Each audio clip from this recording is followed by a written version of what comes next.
Hi everyone, welcome to Exams Made Easy YouTube channel. In this, we will be discussing all the chapters for NEET as well as boards. Today we will be discussing the chapter Living World. In this chapter, we will be mainly focusing on 4 topics. The first topic is features of living things. Second is the diversity of living world. Third is the taxonomical hierarchy. And the last is the taxonomical aids. So let's start with the first topic, that is features of living things. Now when we talk about features of living things, features are broadly classified into two. The first one is known as defining features and the second one is known as characteristic features. So let us study what are defining features and what are characteristic features in detail. First of all, let us study the basic characteristic of living organisms and then let us come to this particular classification. The first characteristic that we are going to discuss here is growth. So when we talk about growth, we can say that all living organisms, be it unicellular or multicellular, they will show growth.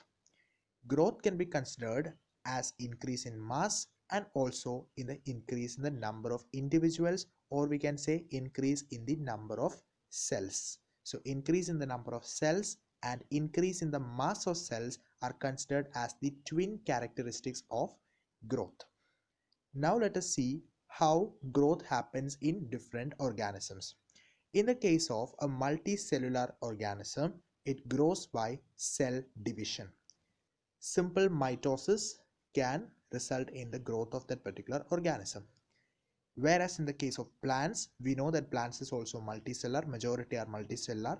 So here also there is cell division and this cell division results in growth. Now the most important point here is that the cell division that is occurring in plants, that is of continuous type.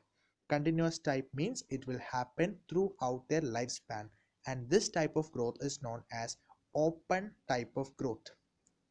Open type of growth where cell division occurs continuously throughout their life, and this open type of growth is due to the presence of specialized tissues which is called as meristem. So it is due to the presence of this meristem that these plants can show open type of growth. Whereas in the case of animals, we have epiphyseal plates, and because of these epiphyseal plates we do not have meristems. Since we do not have meristems and we have epiphyseal plates as well, so in the case of humans and other animals, we can say that the growth is closed type. Now what is the meaning of closed type growth?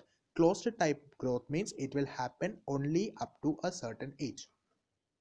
However, after that also cell division can happen, not in all tissues but in certain tissues, to replace the lost cells. So it is happening in certain tissues after a certain age also, but that is to replace lost cells, and it does not happen in every tissues. Like the heart cells, they do not divide.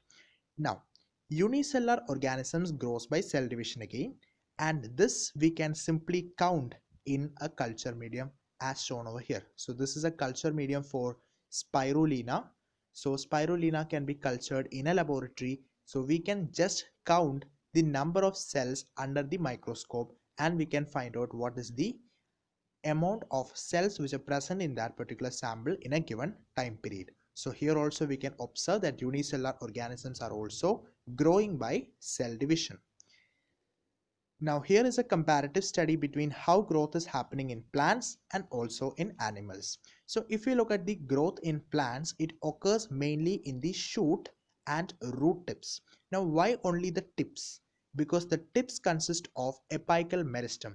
In the shoot tip we have shoot apical meristem, which is abbreviated as SAM, and at the root we have RAM, or the root apical meristem, which is responsible for the elongation of root.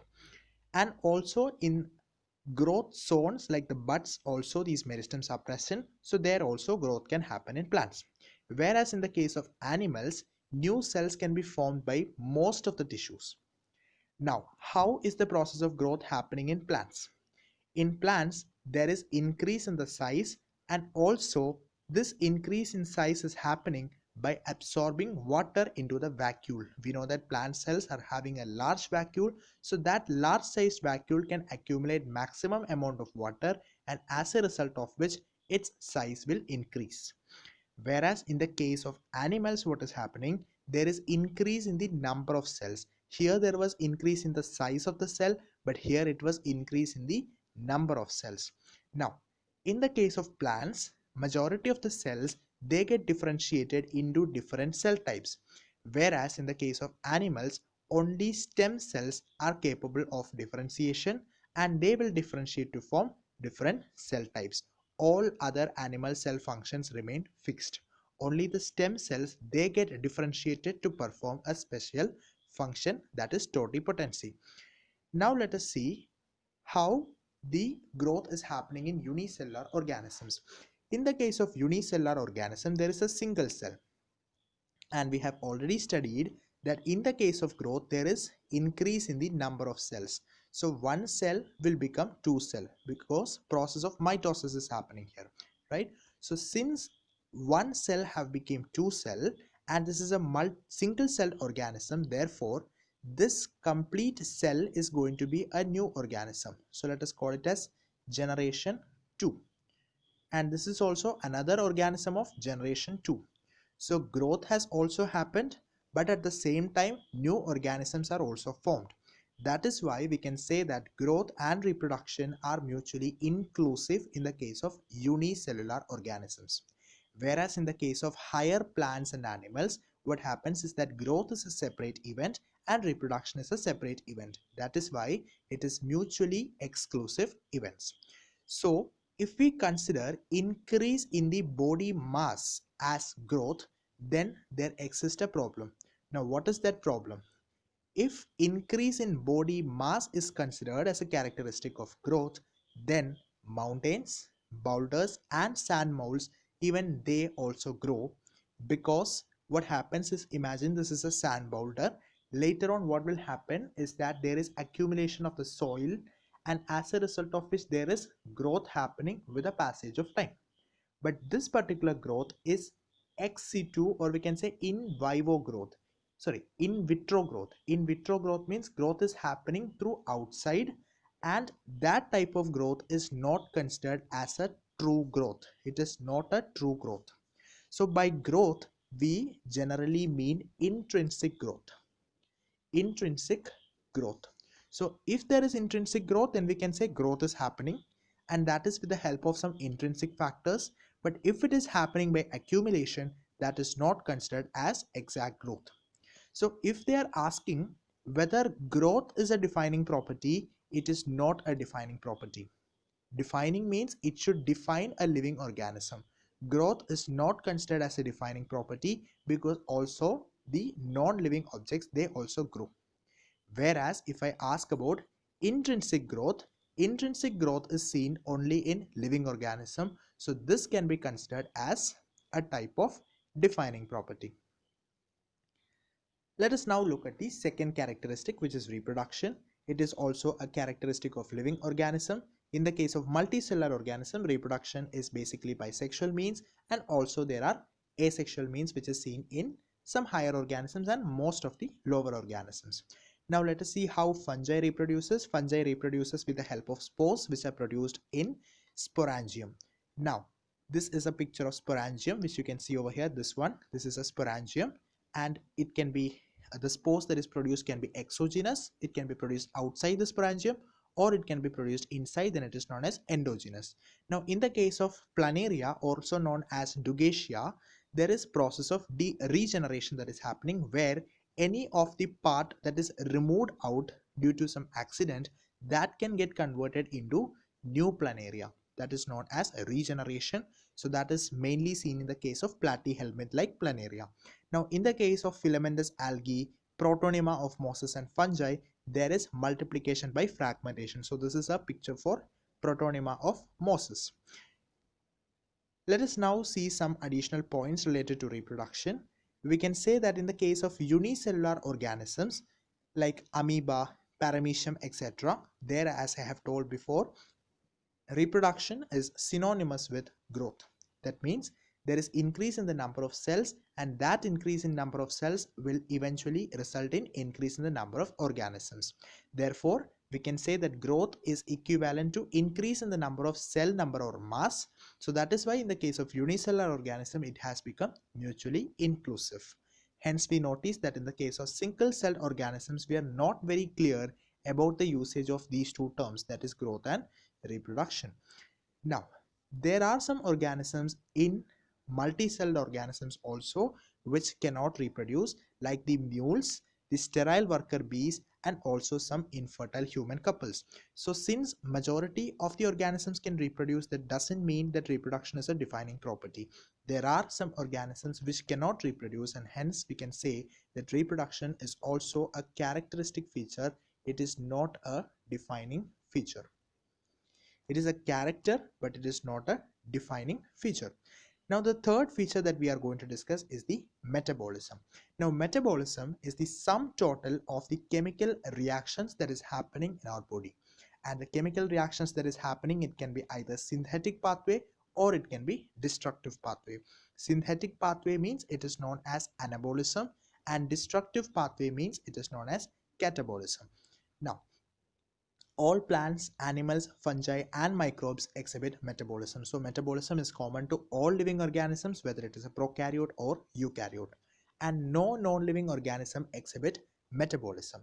However, certain reactions that can happen outside the body of organism also, they are known as cell-free experiments, or we can say cell-free chemical reactions. They are not living cells, they are not living things, rather those reactions are living reactions. But metabolism can be shown only by living organisms. Those experiments which you can carry out in a test tube outside the body of an organism, they are not living things, they are living reactions for sure, but they are not living things because they are done in vitro. So we can say metabolism is shown only by living organisms. So we can say this is a defining property. Another defining property that we have is the cellular organization. Even cellular organization is a defining feature of life forms. Now let us see another very important defining feature, which is known as consciousness. Consciousness is the ability of an organism to interact with the intermediate surroundings. It is the ability to sense their surroundings or environment and respond to the environmental stimuli. That is known as consciousness. Now human beings are the only organisms which are aware of himself, and that is why this ability is known as self-consciousness. So self-consciousness is a defining property of human beings, and consciousness is a defining feature of all living organisms. So this was about the first topic, that is the characteristics of living things. Now there is a controversial question regarding coma patients. Are they living or not? So if we consider the defining properties of life, we can say that metabolism happens, cellular organization happens, but consciousness is not there.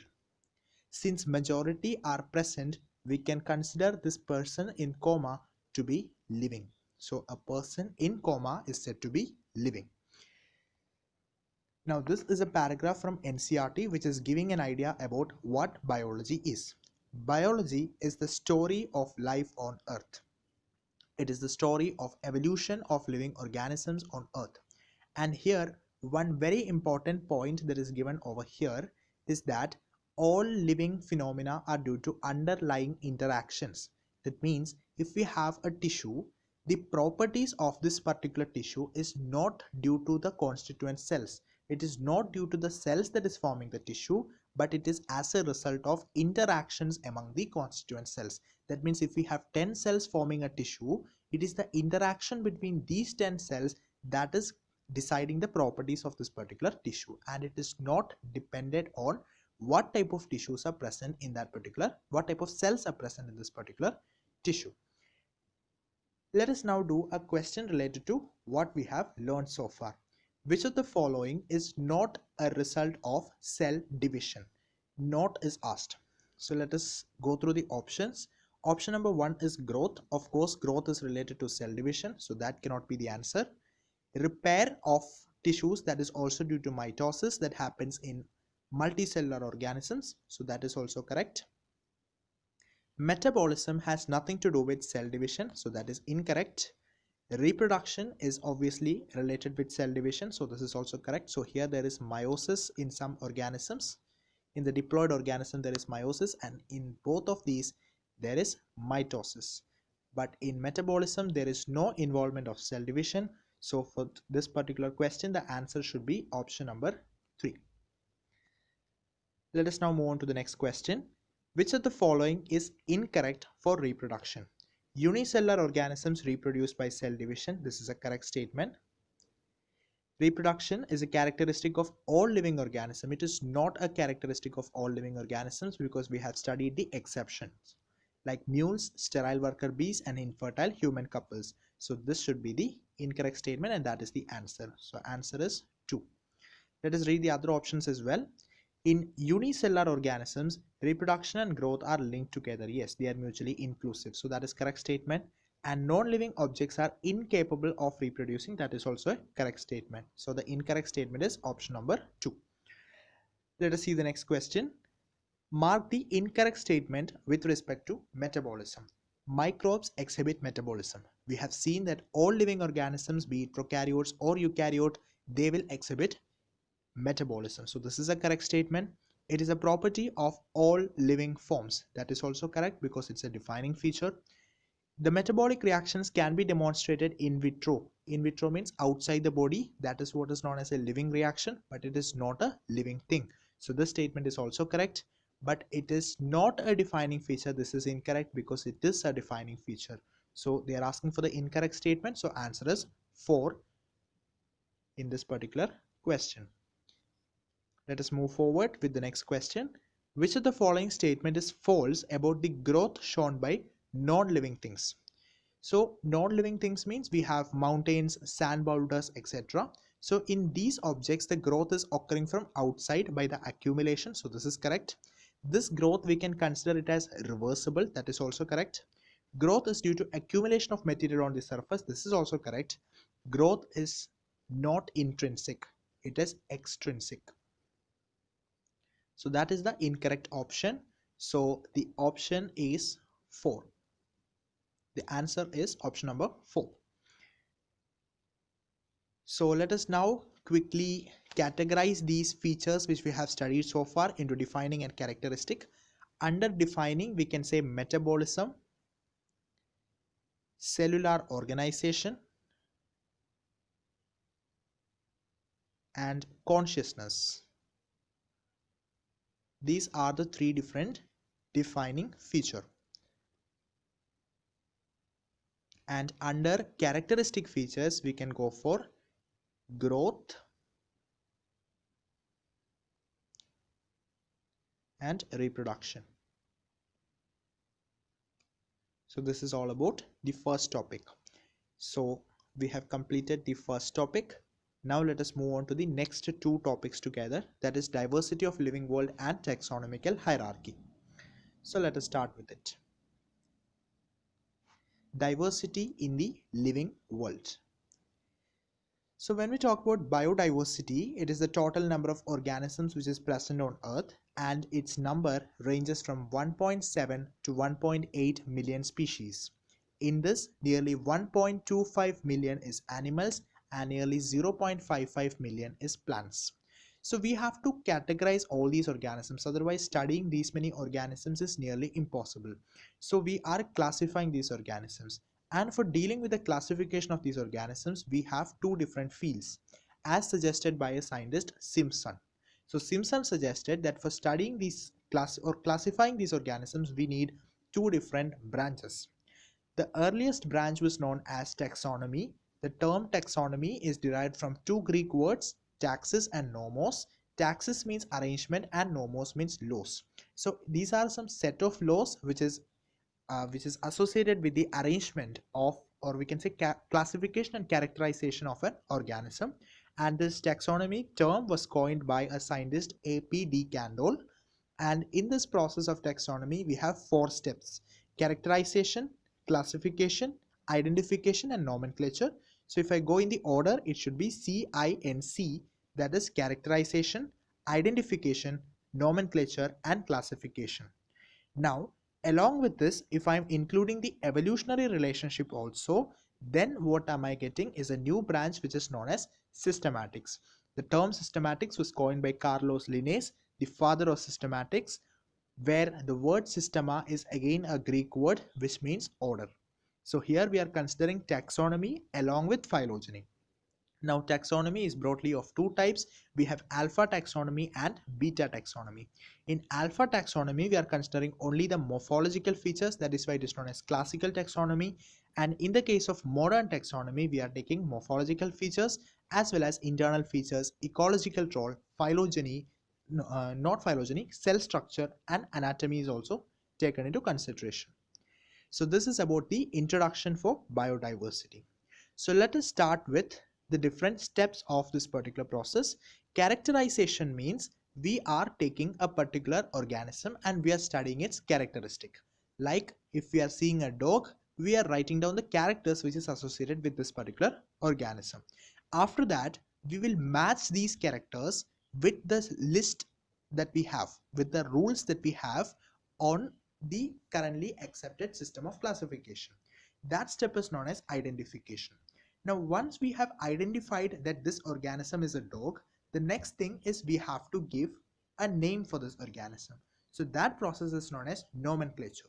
So for giving name for an organism, we have a set of norms, and these norms are decided by certain codes. Now, what are these codes? Let us study the organization or the codes that is responsible for giving names for different organisms. For plants, fungi and cyanobacteria, we have ICBN, which is International Code of Botanical Nomenclature. For animals, we have International Code of Zoological Nomenclature, that is ICZN. For cultivated plants, like in the chapter of strategies, we will discuss many varieties, like for bindi, or we can say okra, that is having a variety called as Abelmoschus esculentus. So these type of names are given by this code, that is ICNCP, that is International Code of Nomenclature of Cultivated Plants. Next we have ICNB, which is International Code of Nomenclature of Bacteria, and for viruses we have International Committee on Taxonomy of Viruses, which is also known as ICVN, International Code of Viral Nomenclature. So two names are there for this particular one. ICVN and ICTV are same. ICTV stands for International Committee of Taxonomy of Viruses, whereas ICVN stands for International Code of Viral Nomenclature. Let us now talk about the binomial nomenclature. This is the most accepted system of system of nomenclature, where the scientific name consists of two terms. That is why it is known as binomial. So let us look at the rules which is associated with binomial nomenclature. The rule is that the first word should be a species name and the second one should be a genus name. The first one should be a generic name or the genus name, and the second one should be the specific name. Like if I take Homo sapiens, the first name, that is Homo, is the generic name and this sapiens is known as the species name.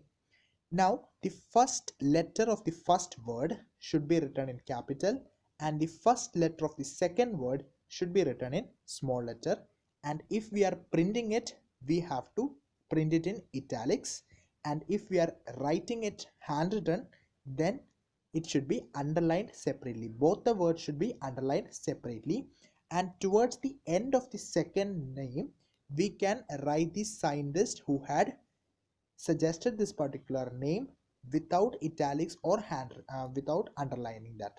So this is the rules which is associated with binomial nomenclature. Once again, the binomial nomenclature, we have two names, that means two part is there for the scientific name. The first part is known as the generic name and the second part is known as the specific name. First part begins with a capital letter, second part begins with a small letter. First part is the generic name, second part is the species name. If it is printed, it should be printed in italics, and if it is handwritten, it should be separately underlined. So these are the basic rules. Now, after understanding these rules, let us do this question. Choose the correct option. In the first case, this is the question number A and this is question number B. So in A, let us see the options one by one. This is related to man, scientific name of man, and this is related to the scientific name of lion. So let us see the options here. First one should start with a capital letter and second should start with a small letter. So obviously this is incorrect. Second option is incorrect because the first one should be capital. Now the third one is perfect. This is printed, so it should be printed in italics, so this is okay. But here this one is capital, so that is also incorrect. So here the answer should be C. Now Panthera leo, that is the scientific name of lion. The first one is wrongly printed because it is not given in italics. The second one is used in italics, so this is correct. The third one, this should be small, so that is incorrect. This should be capital, so that is also incorrect. And here this should be capital, that is also incorrect. And this is also not given in italics, so that is also incorrect. So here the answer should be B. Let us now move on to the next topic, that is taxonomical hierarchy. Taxonomical hierarchy is the arrangement of the different phylum or division or whatever taxas that we are having. Taxa is any unit of taxonomy. So the arrangement of these taxa in a definite system or in a definite way is known as taxonomic hierarchy. This taxonomic hierarchy was given by the famous taxonomist, that is Linnaeus, and according to the taxonomic hierarchy given by Linnaeus, there is 7 obligate categories. What are these 7 obligate categories? Kingdom, phylum or division, class, order, family, genus, and species. So to remember this order, we have a trick, that is keep pots clean or family gets sick. Keep pots clean or family gets sick. So this is a code for learning the taxonomical hierarchy. So the highest level is the kingdom and the lowest level is the species. The maximum number of similarities can be seen between two individuals of a species, and the maximum number of variation can be seen in two individuals of a kingdom. Maximum number of organisms can be found in the taxa kingdom, and the minimum number of organisms can be found in the taxa species.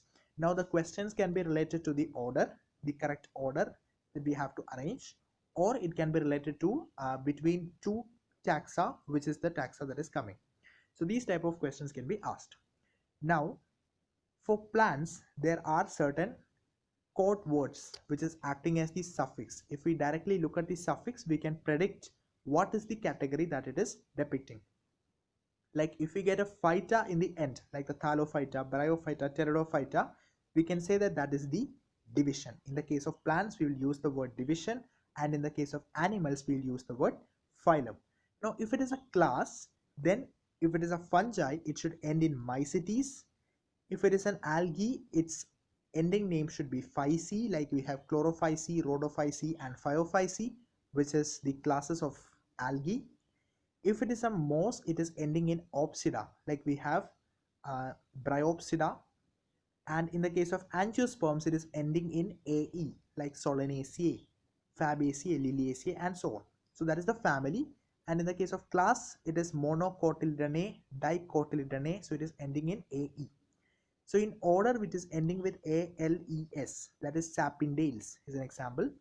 And in the case of family, it is usually ending in aceae, that is fabaceae, liliaceae, asteraceae, etc. And genus is ending with many words like us, is, on, or a. So these are the suffixes with which different taxa's names are ending in the case of plants. Now this picture will explain how the different taxonomical hierarchy is arranged. Like if we take potato, brinjal, and macoy.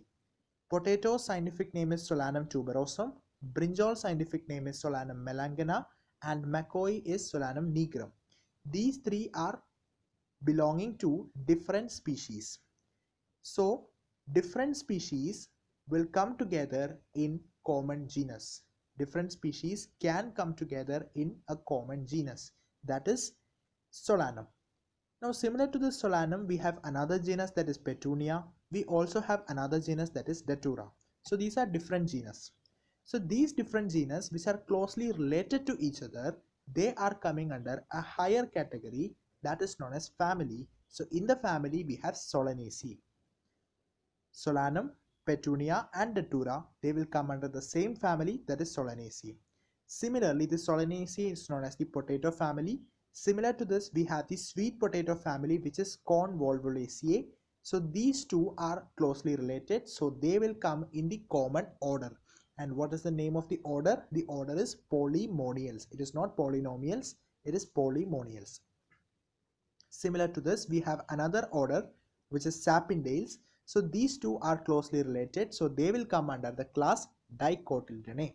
Similar to Dicotyledonnae, we have Monocotyledonnae as well. So these two will come under a greater or higher taxonomic category, which is Angiosperms. And similar to Angiosperms, we have Gymnosperms, Pteridophyta, Bryophyta, Thallophyta. So all these divisions will come under a broader division, that is planting, that is the kingdom level. So this is the taxonomic hierarchy of plants. Now one table that is given in NCERT, this is a very important table, very important, because from this particular table every year one question can come, especially related to the family and order, because usually if we study the biological name, genus name is easy and predicting the phylum or division and also class is easy, but these two are the problem. So let us look at each of these examples. First one is about man. The scientific name or biological name of man is Homo sapiens. So the genus name should be Homo, species name should be sapiens. Family is Hominidae, order is Primata, class is Mammalia, and phylum is Chordata. In the case of housefly, the scientific name is Musa domestica. So the genus name should be Musa, family should be Musidae, order should be Diptera, class should be Insecta, and phylum should be Arthropoda, and the kingdom should be Animalia for both of these. Mango, scientific name is Mangifera indica, genus name should be Mangifera. It is coming under the family of Anacardiaceae. Anacardiaceae comes under the order Sapindales. Sapindales comes under Dicots, and Dicots comes under Angiosperm division. We will not use the word phylum here, we will use the word division. Now wheat, which is a monocot, so these two things are fine for us, and its scientific name is Triticum aestivum, so we got a genus name. Now the thing is with the family. Family is Poaceae and the order is Poales. So this is this particular table, and that is an important table as well. Now here we have a question related to what we have learned so far. Which of the following is the incorrect statement regarding scientific names? Scientific names are also known as binomial names or binomial nomenclature, but it is not known as common names. So this is incorrect. Common names are also known as vernacular names. That is the name of a particular organism which is present at that particular locality. So that is incorrect statement. Let us read the other options as well. They ensure that each organism has only one name. That is correct. They have two components, that is the generic name and the specific name. That is also correct. These are universally accepted names. That is also correct. So they're asking for the incorrect. So the answer for this particular question should be 1. Let us move on to the next question. According to binomial nomenclature, every living organism has one scientific name with two components. So the answer should be 2.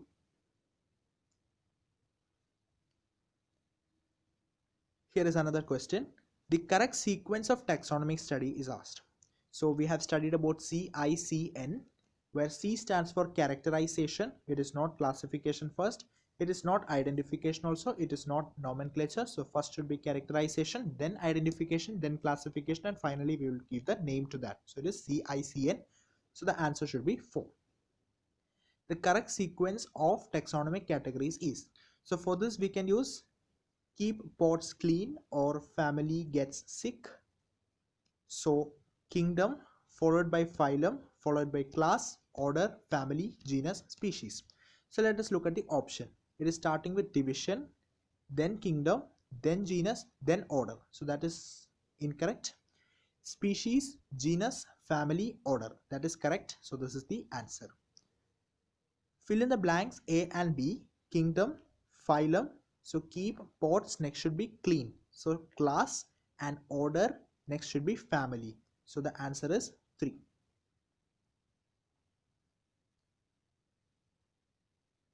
So with this we completed the first topic, second topic and third topic. Let us now move on to the last topic of this chapter, that is taxonomical aids. So the different biologists, they have established certain procedures and techniques to store and preserve the information as well as specimens. So all these techniques are included in the taxonomical aids. So let us study what are the different taxonomical aids that is available. The first one is herbarium. Now what is herbarium? Herbarium is a storehouse of the collected plant specimens which are dried, pressed and preserved on sheets. Further, these sheets are arranged according to a universally accepted system of classification. Basically, we are arranging them in accordance with the Bentham and Hooker classification, BH classification system. So what is herbarium? In herbarium, what we are doing is, we might have done this in lower classes as well. We are taking a plant. We are drying them in the sun, and we are attaching it on a paper, pressing it well, ironing it so that it is attached to the paper. And now we are arranging these plants in a herbarium according to the universally accepted system of classification. Now every herbarium has something written at the lower end, lower right end. What are the data that is included over here? Let us see that. So in this particular data, we have the following information: date and place of collection, English, local and botanical name of the plant, the family of the plant and the collector's name.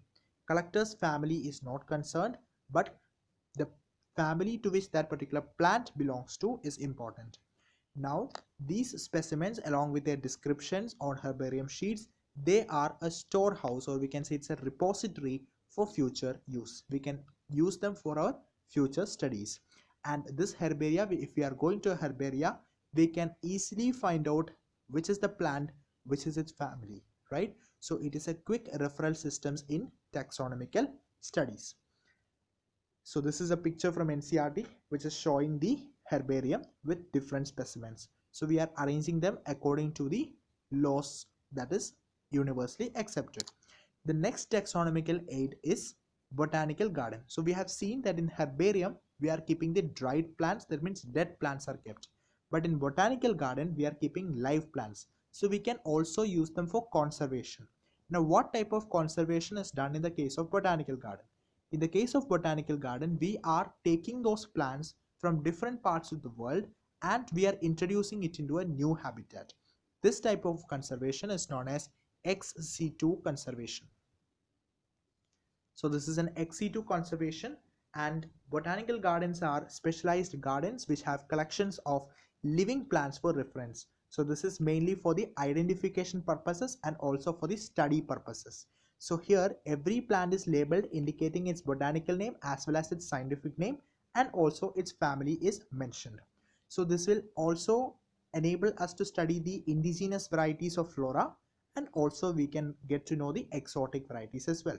Now some of the common or the most famous botanical gardens are the Kew in London, where we can find the Royal Botanical Garden. Then we have the Indian Botanical Garden, which is in Howrah, which is in West Bengal, and the National Botanical Research Institute, which is Lucknow. And also another one is Lloyd, which is in Darjeeling. These are some of the most famous botanical garden. As you can see over here, this is the Indian Botanical Garden of Howrah. This is the National Botanical Research Institute of Lucknow. This is the Kew Botanical Garden of London, and this is the Lloyd Botanical Garden of Darjeeling. Now moving on to the zoological park. In zoological park also we are picking up the animals from different parts of the world and we are bringing it to a particular habitat for its conservation. So this is also a method of ex situ conservation. So here the wild animals are kept in a protected environment under human care, and it enables us to learn about their food habits and behavior.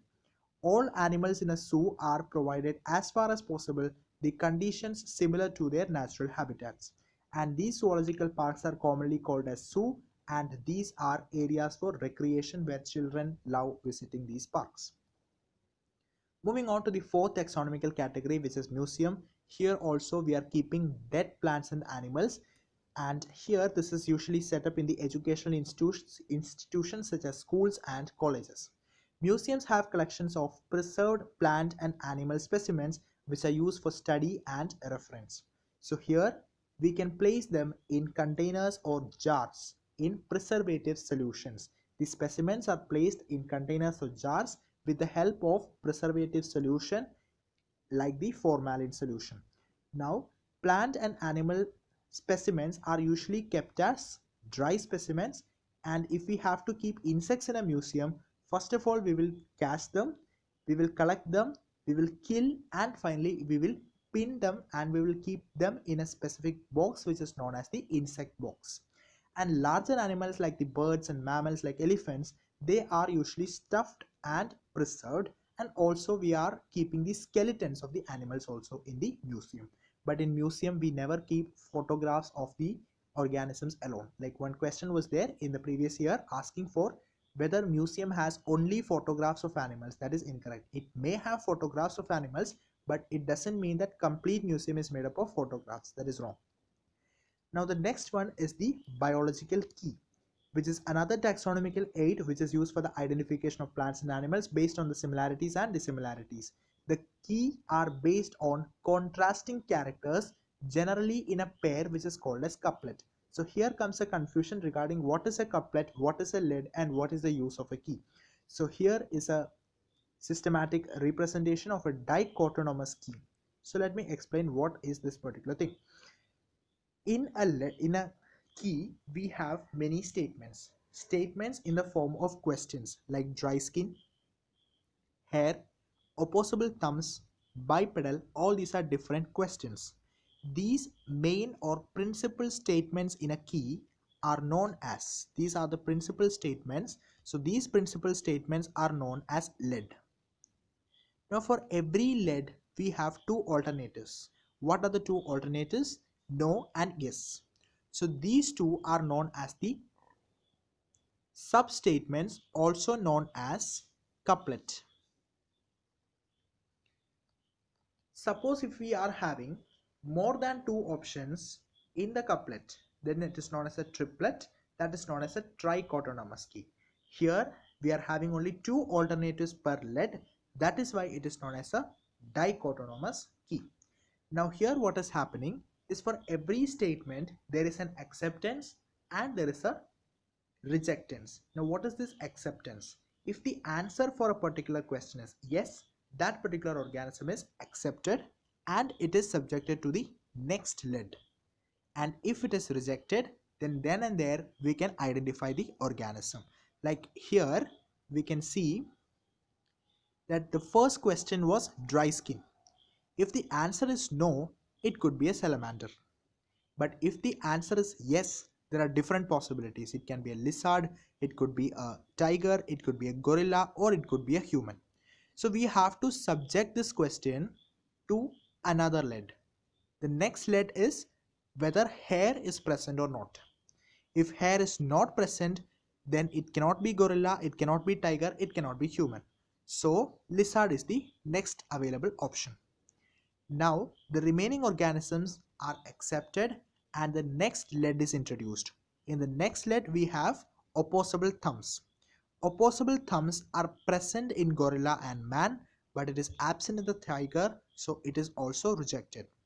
Now acceptance is for gorilla and man, so that is selected, and another lead is introduced so as to distinguish between the gorilla and the human. Now the next lead that is selected is whether they are bipedal or not. So if they are bipedal, they are human, and if they are not bipedal, then they are gorilla. So this is how we are using key, and these keys are highly analytical in nature, because we have seen that there is always an acceptance and rejectance, and this acceptance and rejection makes it highly analytical in nature, and separate taxonomic keys are used for separate taxonomic categories. Like for family, one particular key, for genus we have another one, for species we have another one, and what we have seen so far is that of a species. Now we have the other minor taxonomical aids like the flora, manual, monograph and catalogs. These are other means of recording descriptions, and these also help in the correct identification. Now flora is the list, or we can say the account of the habitat and the distribution of plants in a given area, and these are giving an index to the plant species in a particular area. Manuals are useful in providing information and identification of species found in an area, and monographs, they contain information on any one taxon. So mono means one, so they will give information only on one taxon. Manuals are giving it is giving information regarding identification of names of the species in an area, and catalog is giving a description of organisms which is present in an area. So this is all about this chapter, Living World. We have a little bit questions related to taxonomical aids, like the one which is asked in 2018. Here we have to match the column 1 and column 2. In column 1 we have the taxonomical aid, and in column 2 we have to match with its definition. So let us do this here. Herbarium. It is a place having collection of preserved plants and animals. So preserved plants and animals is there, so it should be museum. So C should be 1. So obviously our answer should not be 1 and 4. It could be either 2 or 3. So let us look at the other option. Let us read the second option. A list that enumerates methodically all the species found in an area with brief description aiding identification. That should be catalog. So D should be 2. So our answer should be 3. But let us look at the other options as well. It is a place where dried and pressed plant specimens are mounted on sheets are kept. That should be herbarium. And booklet containing a list of characters and their alternatives is the biological key. So it is confirming that the answer is 3. Next question. The label of the herbarium sheet does not carry information on. It carries information on the date of collection, on the name of collector and on the local names, but it has no relation with the height of the plant. So the answer for this question is 4. Moving on to the last question. Which of the following is not a correct statement? Botanical garden have collection of living plants for reference. This is correct. A museum has collection of photograph. This is incorrect. Key is a taxonomical aid for identification, and herbarium houses dried, pressed and preserved plant specimens. This is also correct. So the answer for this question should be option number 2. So this completes our chapter Living World. In the next lecture, we will be discussing the chapter Biological Classification, part 1, where we will be discussing about the basic methods of classification and also about bacteria and protista. Thanks for watching, and if you find this informative, please do like, share and subscribe to the channel so that you do not miss out any important updates of the upcoming videos. Thanks for watching.